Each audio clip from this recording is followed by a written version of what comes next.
The stuff that I'm working on right now includes, well, there's a new show right now on Hulu called Welcome to Chippendales Wow. that's going on. And my first episode is coming up this coming week on Tuesday.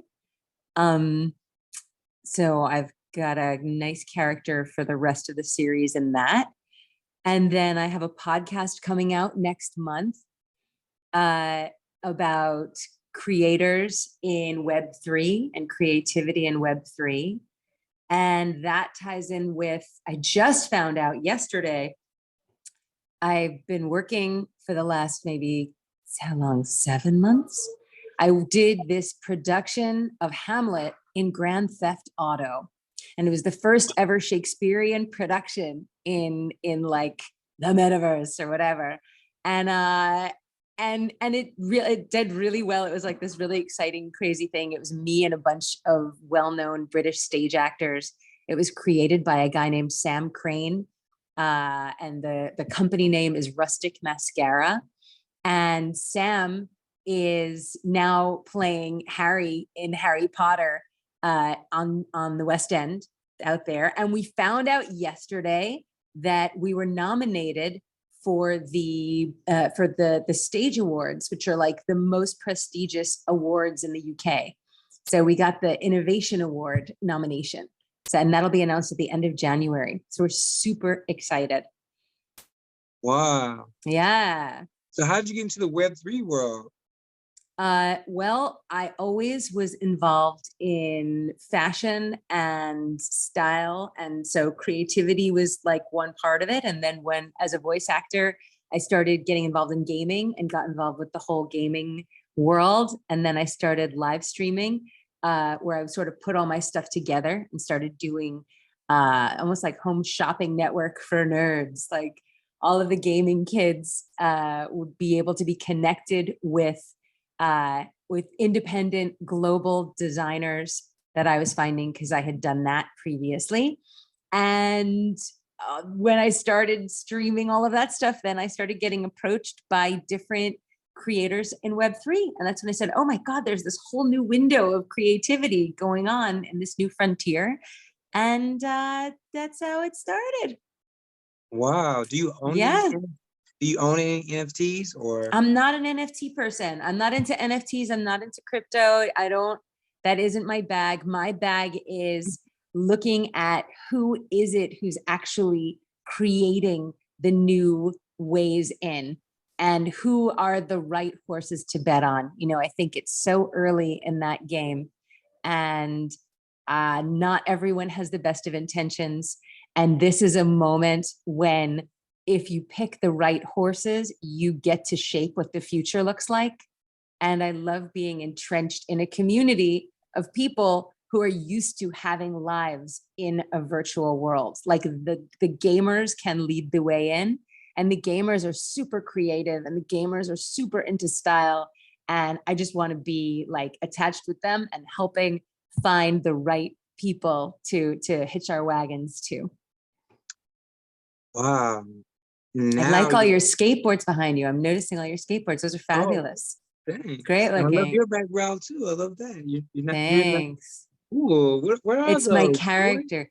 Oh, So my character has a bunch of different Funko Pops out. And so for fans, I do signings here in my little office area and I'll sign a Funko Pop and they get to, then I send them out. So I've got wow. fan made helmets and I've got a bunch of the Funkos. So yeah, it's cute.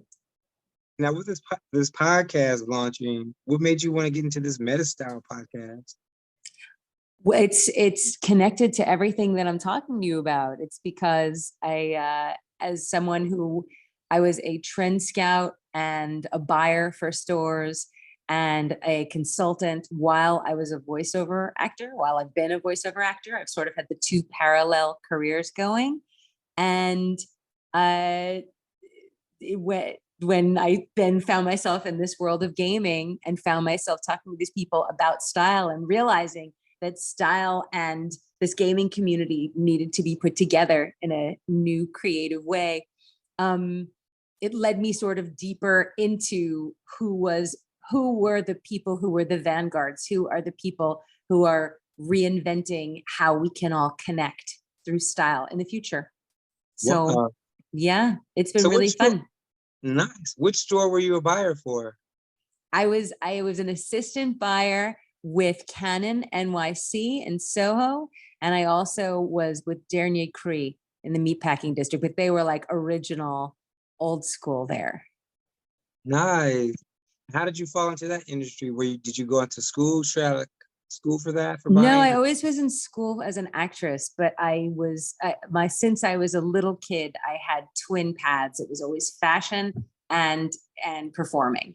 And my mother was a children's accessories designer, so I was always entrenched in wholesale and retail and design and all the different angles. And then I got into styling, and so I always had either styling jobs or fashion jobs to foster my performing career. And then once my performing career took off, I could still do my fashion stuff. And since I always had a love of doing trade shows and always looking for zeitgeist pieces, the things that were the signs of the collective subconscious, I would go and do these trade shows. So then it sort of led right into me buying. So I always, as a little kid, would go and pick what the next things were going to be and what I saw happening in fashion. And so it made sense that I would trend scout and consult and do all of those things. It was very fun. So yeah, I just always loved it. I loved going to Paris Fashion Week. I always loved how fashion is like the canary in the coal mine of society. You can tell a lot about what's going on in the world and in the undercurrent of how people are doing through style. And then once I found myself in the gaming community, seeing that here is this enormous, very creative, very interesting and interested audience that wasn't and really still isn't being fully catered to in that way.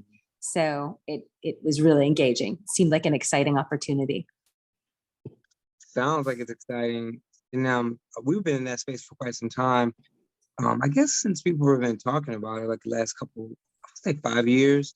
But I guess this shipping deals thing too. How exciting is that? It's been really fun. Yeah, it's my biggest TV role to date for sure. And I got to be in most of my scenes with Kumail Nanjiani, who's just freaking awesome. He's so great in this show. He's just amazing.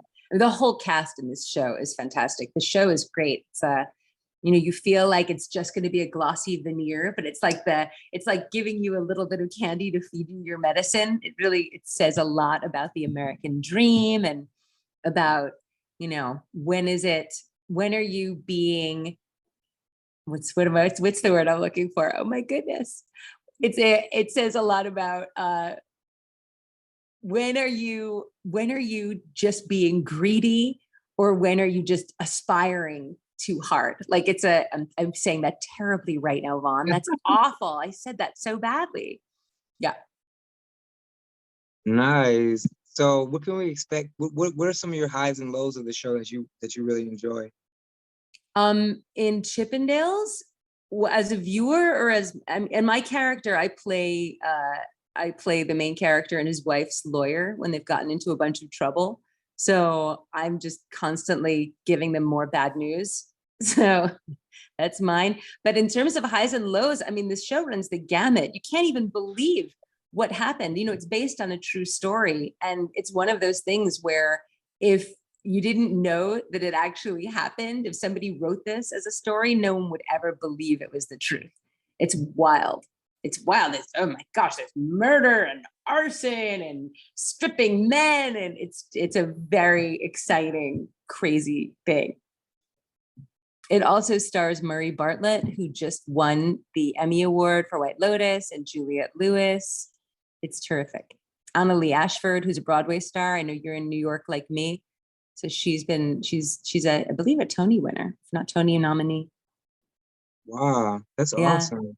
Yeah. So you're working alongside a lot of people who have some of the letters in EGOT. It's been pretty good. It's been pretty good. Yeah. Nice. So have we what do you find yourself doing in some of your pastime? Right this minute, I'm looking at my ridiculous house that I am supposed to be decorating for Hanukkah. I'm having 1 million people over for Hanukkah this weekend. So I guess that's a pastime right now, is getting myself together and cooking for them. What do I do in my pastimes? I like to travel. I like to see friends. I like to run around. I like to read. I am really enjoying a bunch of other TV shows that are not mine. I just finished the second season of White Lotus and loved it. What else do? I see friends. I cook. I love to entertain. Yeah, I do a bunch of things. So when you entertain, when you're cooking, what are some of your top dishes that you enjoy making? What are some of the top? Well, so I'm a legendary Hanukkah latke party thrower. So I throw like crazy latke parties. So that's what I'm prepping for now. I have, I think, 60 pounds of potatoes in my house right now that I have to start prepping. So that'll be nuts. What else? I make a chicken that is so good that people like ask that I make the chicken. You know, you think of chicken as being like, she's making chicken. But no, I actually, when people say they're coming to dinner, they'll say, please tell me you're making the chicken. So I make a killer chicken. What else do I like to cook?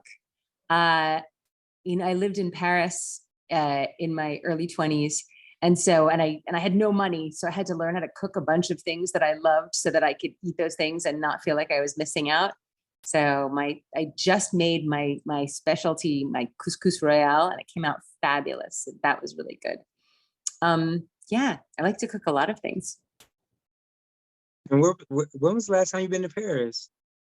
I go for fashion weeks. So I wasn't able to go. Yeah, I go because always for fashion week, would do it as a trend scout and as a consultant. And then I started streaming on my Twitch stream, fashion week content for all my gamers, all of us on Hey, It's Jen Cohn.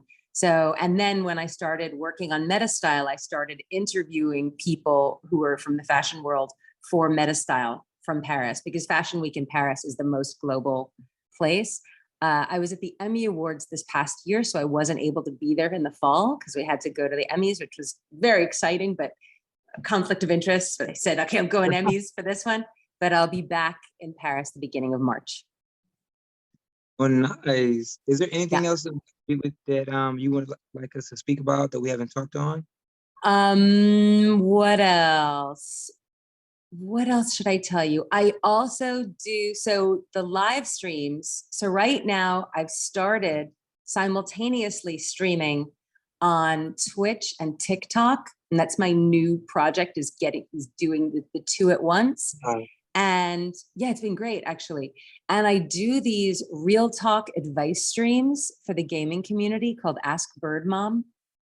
And those are great. Those are going really well. I just did my first one is streaming simultaneously on both. And I was concerned it wasn't going to work really well, but it went great. So I was really happy about that.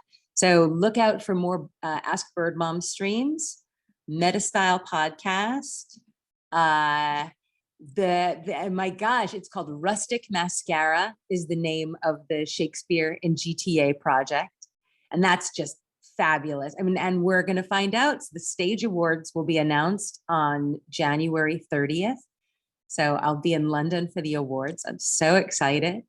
What else should I tell you? And then Welcome to Chippendales is playing on Hulu every Tuesday night until January 2nd, January 3rd. But my episode starts this Tuesday on December 20th.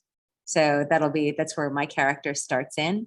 Oh, and we just found out that another TV show that I had a cameo in Pam and Tommy, was nominated for a bunch of Golden Globes and for Critics' Choice Awards. So yeah, so I'm excited. I'll be heading to the Golden Globes. I've never done that before. I'm super excited. Nice. Congratulations, Jen. Thank you. Thanks, oh my Vaughn. God, I think I have that drink. I have that drink in the refrigerator. Yeah. Best one. I love them. So Wow, good. that's Yeah, my so random son's right here. Spindrift. Gotta do it, man. They're Right. great. Well, thank you so much for speaking with us. I can't wait to see some of your work with the Chippendales and see. I mean, this character sounds dynamic, and you have a lot of great things going on. You should be excited this weekend. It sounds like you have a lot of things to do. So, Thank you. um, Yeah, I got a lot to do. I'm trying to keep it together. All good. all right. Well, you have a wonderful weekend, and it was a pleasure speaking with you. You have great energy, and like said before, you're an amazing actress, and I can't wait to see you on these new shows. That is really nice. Thank you, Vaughn. I look forward to seeing what you do. Take care. You too. Thanks. Hey. Bye. Take care. Bye. Bye.